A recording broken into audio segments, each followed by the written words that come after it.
முதலமைச்சர் ஜோசப் விஜய் தலைமையில் IAS IPS அதிகாரிகள் மாநாடானது நடைபெற்று வருகிறது சென்னை தலைமை செயலகத்தில்.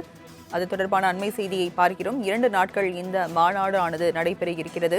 தமிழகத்தில் சட்டம் ஒழுங்கு குறித்து அதிகாரிகளுடன் முதலமைச்சர் விஜய் ஆலோசனை மேற்கொண்டு வருகிறார். முதலமைச்சர் விஜய் தலைமையில் IAS IPS மாநாடானது சென்னை தலைமை செயலகத்தில் நடைபெற்று வருகிறது. அரசின் திட்டங்களை மக்களுக்கு கொண்டு சேர்ப்பது தொடர்பாகவும் இந்த மாநாட்டில் ஆலோசனையானது நடைபெறுகிறது. விவரங்களை செய்தியாளர் நௌஷாத் வழங்க கேட்கலாம். நௌஷாத், முதலமைச்சர் விஜய் தலைமையில் IAS IPS மாநாடு தொடங்கி நடைபெற்று வருகிறது. 2 நாட்கள் இந்த மாநாடு நடைபெறுகிறது. என்னென்ன விஷயங்கள் குறித்து ஆலோசிக்கப்பட இருக்கிறது?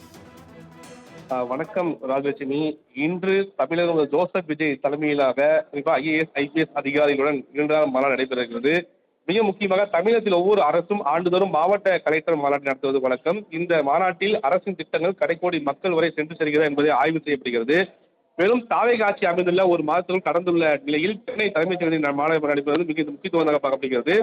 மேலும் இந்த மாநாட்டை பொறுத்தவரைக்குமே DGP, அனைத்து அரசு துறை செயலாளர்கள், மாவட்ட கலெக்டர்கள், போலீஸ் சூப்பரண்டுகள், சரக DIGகள், வனத்துறை உயர் அலுவலர்கள் அழைப்பு விடுக்கப்பட்டுள்ளது. இந்த மாநாட்டை 3 அமர்வுகளாக பிரித்து நடத்த முதலமைச்சர் உத்தரவிட்டிருக்கிறார். கலெக்டர், போலீஸ் அதிகாரிகள் இணைந்து கலந்து கொள்கிறார்கள். இந்த அமர்வில் முதலில் சட்டம் ஒழுங்கு தலைப்பில் ஆய்வு மேற்கொள்ளப்படுகிறது. அதில் போலீஸ் நிர்வாகத்தின் பொறுப்பு மற்றும் வெளிப்படைத்தன்மை ஆய்வு செய்யப்படுகிறது. உளவு தகவல்கள் சேகரிப்புப்படி ஆணைகள் செயல்படுத்துவது, தொடர்ந்து குற்றத்தில் ஈடுபடுவோர், ரவுடிகள், ஜாமீனில் உள்ளவர்களை பின்தொடர்வது, சாதி பிரச்சனைகள் ஆகியவை முதலில் ஆய்வு செய்யப்படுகிறது.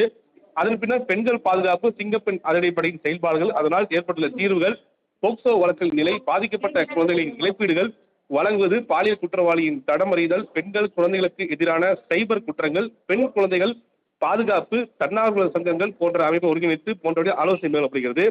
போதையில்லா தமிழகம் உருவாக்குவது தொடர்பாக கள்ளச்சாராயத்தை ஒழிக்குவது, போதைப் பொருள் தமிழகத்தில் உள்ளே வராமல் காவல்துறை இது போன்ற நடவடிக்கை மேற்கொண்டு குறித்து இந்த 2 நாள் ஆலோசனை என்பது நடைபெறப்படுகிறது. மேலும் 2 நாட்களும் இந்த அமர்வுகளின் நிறைவில் முதலமைச்சர் ஜோசப் விஜய் உரையாற்றுவார். அப்போது திறம்பட செயல்பட கலெக்டர், போலீஸ் அதிகாரிகள், வனத்துறை அதிகாரிகள் பாராட்டி பரிசுகளை வழங்குவார் என்று எதிர்பார்க்கப்படுகிறது.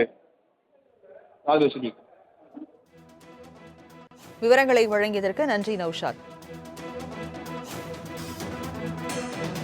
முதலமைச்சர் விஜய் தலைமையில் IAS IPS மாநாடானது தற்போது நடைபெற்று வருகிறது. தலைமை செயலகத்தில் இந்த மாநாடு நடைபெறுகிறது. 2 நாட்கள் இந்த மாநாடு நடைபெற இருக்கிறது. பெண்கள், குழந்தைகள் பாதுகாப்பு, போதையில்லா தமிழகம் குறித்து முதலமைச்சர் விஜய் ஆலோசனையில் ஈடுபட்டிருக்கிறார். விஜய் தலைமையில் IAS IPS மாநாடானது தற்போது சென்னை தலைமை செயலகத்தில் நடைபெற்று வருகிறது. சட்டவிரோத கனிம வள கொள்ளையை தடுப்பது குறித்தும் அதிகாரிகளுடன் முதலமைச்சர் விஜய் ஆலோசனை மேற்கொள்கிறார்.